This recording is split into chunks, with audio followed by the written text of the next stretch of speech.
When you donate, you expect your contribution to reach the most vulnerable. But in many African countries, donated items are not given away, they are sold. Today, I will show you how some NGOs mislead donors and where donations actually end up. There is a very powerful emotional marketing strategy that many NGOs use to encourage people to donate. On countless digital platforms, you will see images of people displaced by war, sick individuals who cannot afford basic care, abandoned children, and many others living in extreme hardship. These images trigger empathy, making people feel a strong desire to help. And that's a good thing. The initial cause is noble, and the messages are beautiful presented. The reality of these people suffering touches the hearts of millions, and as a result, people donate whatever they can: money, clothes, basic necessities, toys, and more. NGOs present at these campaigns in a way that assures donors their contributions will reach those in need. And naturally, you believe in that promise. But what really happens to these donations? And how they travel from your hands to the people in need? That's what we will explore next. Once you decide to donate, your contribution begins a long, complex journey.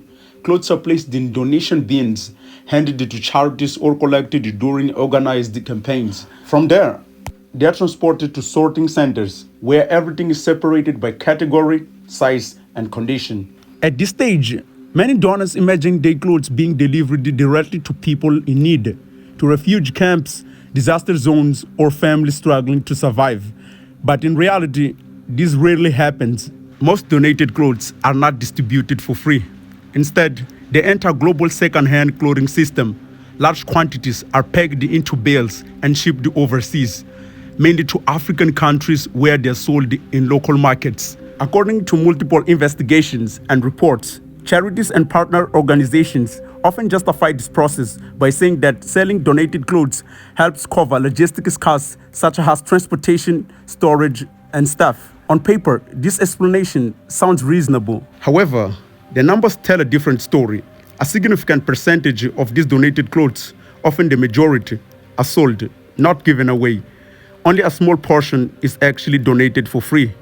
In many cases, these are the lowest quality items, clothes that are outdated, damaged, or close to being unusable.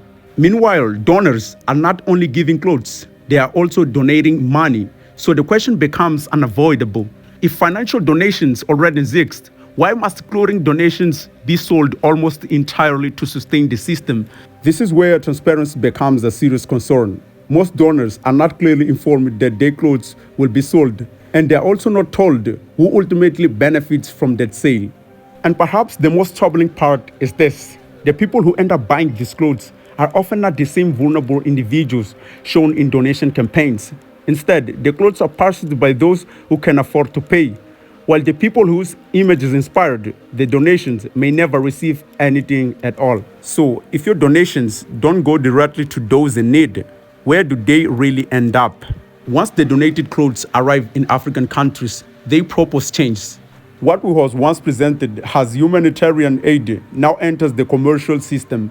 In large warehouses, the clothes are packed into tight bales and sold to wholesalers and market vendors. These bales are not for free.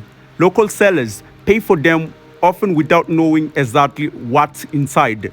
It's a gamble. When the belts are opened, the clothes are sorted again, this time by resale value. The best-looking items are placed at the front. The rest, often torn, outdated, or heavily worn, are pushed aside.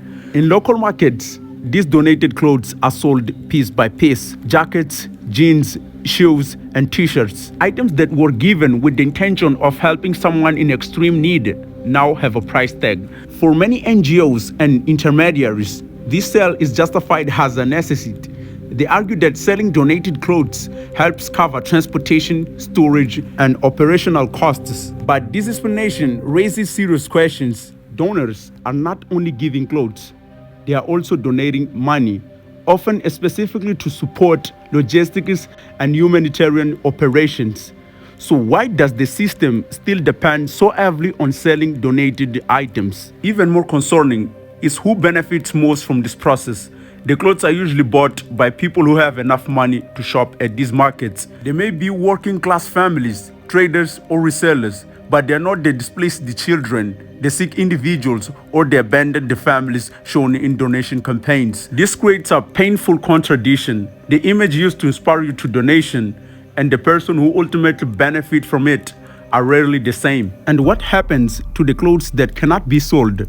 Many of them end up discarded, dumped, burned, or left to pollute the environment. What began as charity slowly turns into waste. At this point, it becomes clear that the system is no longer just about helping people.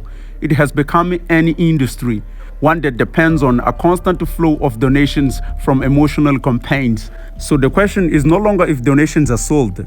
The real question is who the system truly serves. In donation campaigns, clothes are presented as a symbols of hope. A jacket, a pair of shoes, or a simple shirt is shown as something that could protect a vulnerable child or help a displaced family survive. But in local markets, these same items tell a very different story. A donated jacket that once cost $50 or even $100 in Western country can now be found selling for $1 or $2. Shoes, shirts, and jeans are priced cheaply, but they are not free. Every item has a value, a label, and a buyer. For many people, this price seems affordable, but affordability doesn't mean vulnerability. The people who buy these clothes are often those who already have some income: workers, traders, resellers, or families with basic financial stability. Meanwhile, the people shown in donation campaigns, the sick, the displaced, the abandoned children, are often unable to buy anything at all. This creates a disturbing contradiction. Donations meant to help those with anything, now transported into products sold to those who can pay. And the system doesn't stop there. Vendors often resell the best items at higher prices, sometimes multiple times. A donated item can pass through several hands before reaching its final owner, generating profit at every step of the chain. At the same time, the lowest quality clothes, those that cannot be sold, are pushed aside. These are the items most likely to be given away for free, if they are distributed at all. So what remains for the most vulnerable are often clothes that are torn, outdated, or nearby unusable. This raises an uncomfortable question.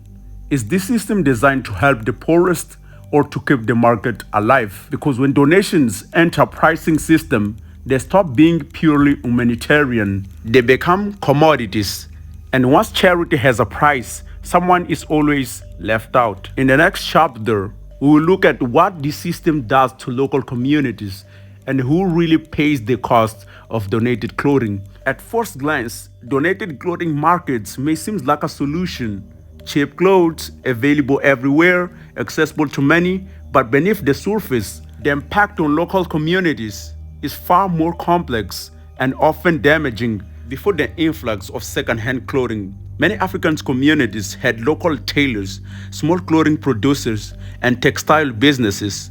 These were modest operations, but they provided jobs, skills, and economic independence. When large volumes of donated clothes enter the market at extremely low prices, local producers simply cannot compete. A local-made shirt cannot match the cost of a donated one sold for a single dollar. Over time, workshops close, tailors lose customers, young people stop learning the trade. What once was a local industry slowly disappears. Supporters of the second-hand clothing system often argue that it creates jobs. And to some extent, that is true.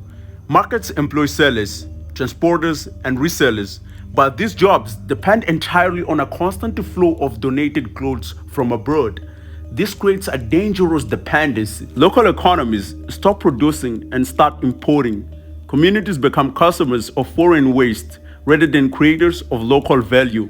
And when the flow of donations slows down, the system collapses, leaving workers with no alternatives. There is also an environmental cost. Clothes that cannot be sold accumulate quickly without proper waste management. They end up burned, dumped, or left to pollute rivers and land. So the question becomes broader than charity. Is this helping communities become stronger and more independent? Or is it locking them into a circle of dependence and waste? Because real help doesn't just provide cheap goods, it builds sustainable systems. That's all I had to share today. If you enjoyed this type of video, please subscribe, like, and comment. Thanks for watching. Until next video.